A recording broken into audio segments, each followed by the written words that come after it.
Several decades and wars later, it's still the question that's top of mind when it comes to the world's largest military alliance. Many people, I think, today wonder, after the end of the Cold War, why NATO? Lo and behold, The reality is that NATO is busier than ever. set up to counter perceived threats from the Soviet Union, the North Atlantic Treaty Organization has plowed ahead without an enemy. After the end of the Cold War, some felt that the alliance lost its reason to exist. Instead, what happened, in fact, and in violation of even the accords and the agreements at that time, was NATO aggressively expanded.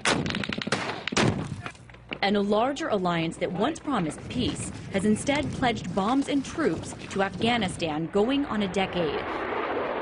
And in its latest endeavor, lobs airstrikes into Libya.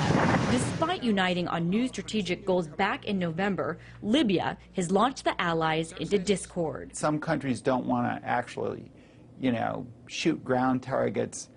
Some will just hit air targets, which there are none. Amidst the infighting, it's unclear what motives are really behind the planes flying in the name of NATO over the African country.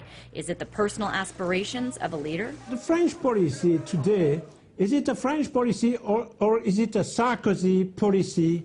The way that he tried today to convince the world that he is the man in this capacity to be the leader of the G20, the G8. France was among the first to push for intervention. France wants to get in on what I call the imperial condominium of reconquest of Africa. Is it the showcase in a new arms race? Military buyers love to have weapons that are tested in war. If your weapon system does very well in the war, you can count on sales going up. In fact, the only two planes now in contention for a $10 billion order of 126 planes from India are the Eurofighter Typhoon and the French Rafale, the very ones French and British allies have been flying over Libya. Is it the opportunity to oust the Gaddafi regime? It is U.S. policy that Gaddafi needs to go. And prop up one more favorable to U.S. foreign policy interests. Try to get a more reliable dictator. And that's exactly what's happening.